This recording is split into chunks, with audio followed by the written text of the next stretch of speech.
Welcome back on yet another session on oral hygiene and oral cancer.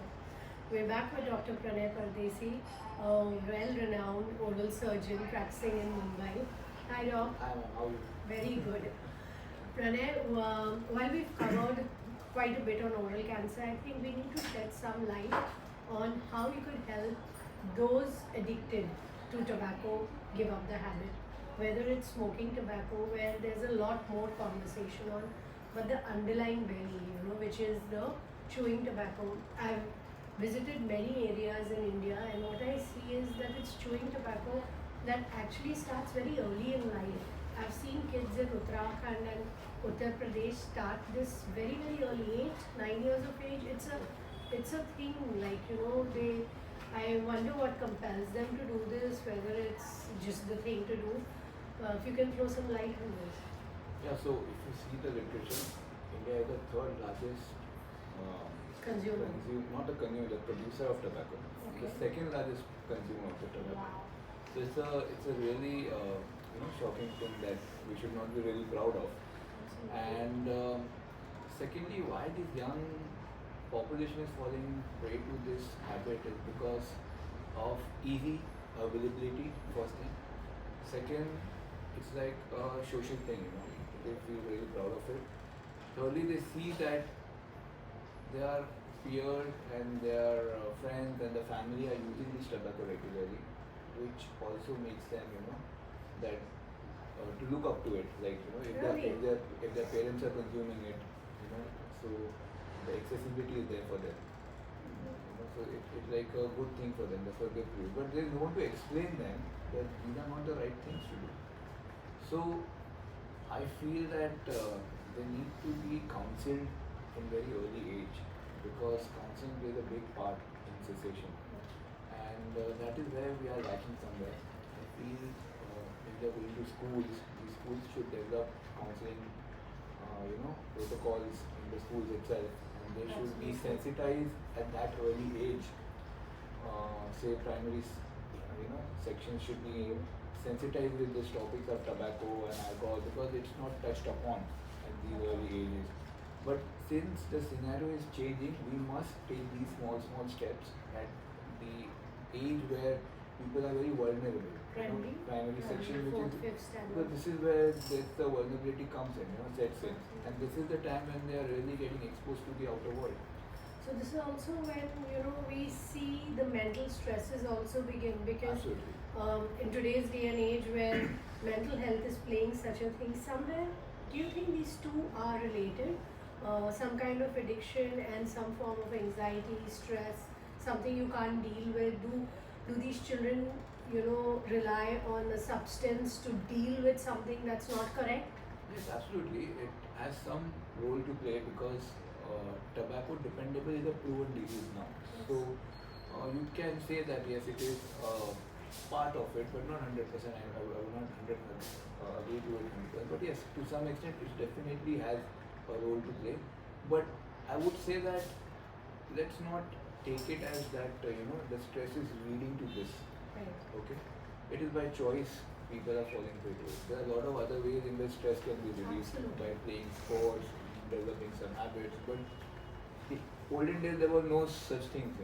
So I feel that it's not pure stress, but yes, if you talk about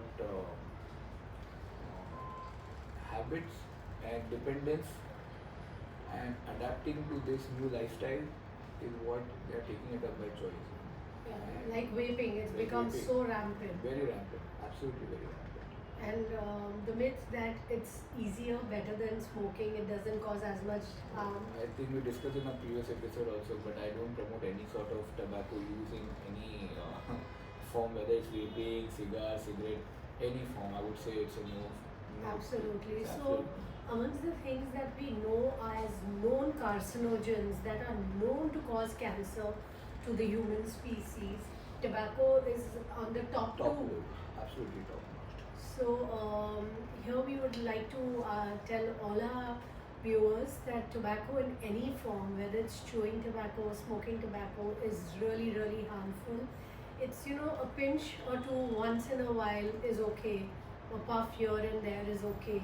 But I recently saw a film, Maidan, and it's yet to release. Brilliant movie showcasing the golden era of Indian football. And somewhere in that film, the thing that I came away besides the story was the smoking. Everybody in the 60s smoked, whether it was a cigar or pipe or a cigarette. Everybody was smoking, and then the lead character did end up getting lung cancer. It was directly proportional. So cancer does not happen immediately. It takes a few years. It's never a combination of one thing. It's a combination of multiple things that causes cancer. Those that we have in our control and those that we don't have in our control. So for the things that we have in our control, to give up the habit, do we have any organizations, any medications that can help the consumer stop the habit? Yeah, absolutely. So there are a lot of NGOs which are working towards it, and also organizations, holistic organizations like Brahmkumari and other private holistic centers are working with it, and they have a proper channeled tobacco cessation programs going on. Really? Yeah. So even big institutes, they have dedicated counselors, who counsel these patients coming up to them, whether they are in their PML stage that we call potentially malignant lesion stage, or they are in a full-blown cancer stage. At every stage, they are counseled, and people who are in the habit, for them also the counseling is of prime most important thing, because any stage where tobacco can be stopped is like a very big thing. It should be stopped. It's a very big thing for the patient and his family too, because the habit takes away not only takes a toll not only on the patient but also on the family. So here's the thing about cancer, that especially oral cancer, which actually changes the way you look. Absolutely. And Absolutely. face value is so important. Very important. And secondly, we are asking about the therapies, and all these things. So when you talk about cessation, it can be divided into three phases. One is when you do cognitive behavior therapies, where these patients or these people are advised certain sort of behavior modifications, habit modifications. Okay. And if they are not adapting well to these kind of behavioral therapies along with the counseling, then they are put on to some sort of medicinal therapies and drug therapies, and use of nicotine patches and nicotine gums are then used up too. So But tell me, do these nicotine patches and nicotine gums help for those who are chewing tobacco? They are more for those who are smoking tobacco. But so who are smokers, nicotine works very well on them, and whether in the sublingual tablet form or in the patch form or in the gum form. Nowadays I've also heard they are available in vaccine form also. Oh, So, really? Yeah, so we have not really, the vaccines are really not easily available in India though, but outside they are being used now. I believe for alcohol and other addictions, they have a chip which they put into the subdermal area of the body, Yeah. which prevents you already when you look at a thing that's supposing for an alcohol addict. The minute you see alcohol, smell alcohol, it sends out, some kind of a message, signal to your brain that stay away. Yeah. So these chips are doing very well. Yeah. So in drugs, more drugs are like neotriptyline and clonidine, which are used by the counselors and the psychiatrists to use it on these patients who are a lot on tobacco and smoking. So these are few drug-related therapy. However, these are used in really extreme cases where it's a serious stoppage is needed, and patient is highly. And there are a lot of de-addiction centers also in peripheries now which are coming up. Entire holistic centers have come up now. So there are a lot of things available. Its only thing is the acceptance.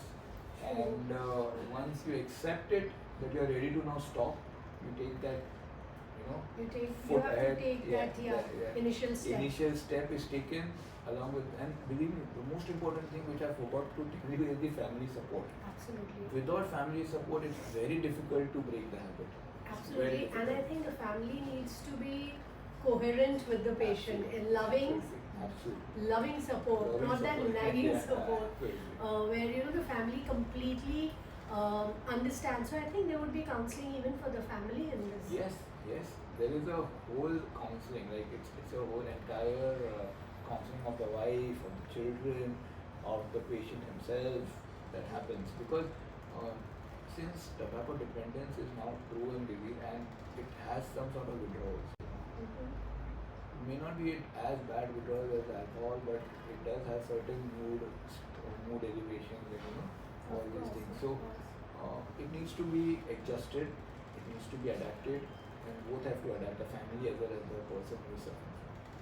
So I think over here I'd also like to bring to the notice that tobacco not only causes cancer, of course it does cause cancer, but there are many other health issues one can face by having tobacco. One of the most common which we notice in the clinic is high blood pressure with those consuming tobacco. Heart diseases. Yeah. And I think we would attribute that to, it completely slowly and gradually blocking the arterioles and the arteries. So that leads to a lot of CNS, CVS, a lot of problems all over the body in some or the other form. And also the children, madam, we forgot to discuss about the children, how to identify whether these kids are somewhere addicted or not addicted. Yes, absolutely. So what you will see usually is that the overall performance of these kids will reduce in the school. Okay. The attendance, you will see somehow being reduced of these children because they try to stay away and you will find them being lonely. Okay, and you will find them that they're trying to stay away from the peer group and they will be restricted to some friends only, and suddenly you will see all this will get affected in their overall performance in the school. Like you will see that their studies are getting suffered and the way and the entire attitude looking towards the education system gets changed. So this is the warning sign when these parents or these kids should get we should dig in deeper and find out why is this happening. Right. Is it some sort of emotional thing that is going through, or it is the addiction that company that they're keeping in them? And tell me, addiction also happens in twos and threes sometimes. It's a particular personality type who will have the ability to get addicted to whatever it takes. So now it's been proven medically that there's a certain genetic component in your genes that could lead you to be more of an addictive persona or an addictive personality. So I think there's a combination of alcohol along with tobacco that these people. This is the worst combination. It's the worst combination. So tobacco along with alcohol is like a parasitic combination altogether. So of course, regarding what you're talking about is genetics and habits. Since still there is no substantial proof and data over this, so I feel any person can fall prey to this thing. I've seen the toppers of my school, of my batch, and now they are struggling somewhere. So this is my personal experience that I've seen. So, and because of this, they are one of the best guys in the school days. And that brings us to this Pranay that IQ is not everything. Everything, exactly. We need to also, while we are growing up children at home, look at their EQ and their SQ. A child that is well-rounded, emotionally strong, has learned to hear a no from the parents. I think somewhere today's parents are just over-giving. We're just giving them everything. We don't know how to say no. Our parents didn't do that to us. So हम लोग को काफ़ी मार और डांट से हम लोग बड़े हुए and that worked for us. Today's generation is very different, and I guess that's why they do not know how to deal with failure. The intelligent, the lot are brilliant IQ-wise, but emotionally they're not equipped to handle any kind of rejection because they've not seen failure. And when they get out of school where they are so applauded, and they come out in the world and nobody cares where you're coming from, that's when they suffer depression. That suddenly, oh, I was the head boy and I was this and nobody cares for me. So somewhere EQ and SQ are very important in those individuals who are spiritually well-rounded, emotionally loved, and can differentiate, can think and use their intellect will very rarely let anything take over their lives. They'll be in total control of their lives. They may enjoy once in a while, but they'll know how to find that balance, and they'll know how to reach in within themselves to say no to something. So great conversation, Pranay. Thank you. And we will leave the numbers of the centers. Do share it with us, where those who are addicted can take help. And there's never ever saying we can't do it. You can always do it. Addiction can always be stopped. Just get the right support for it. Thank you. Thank you.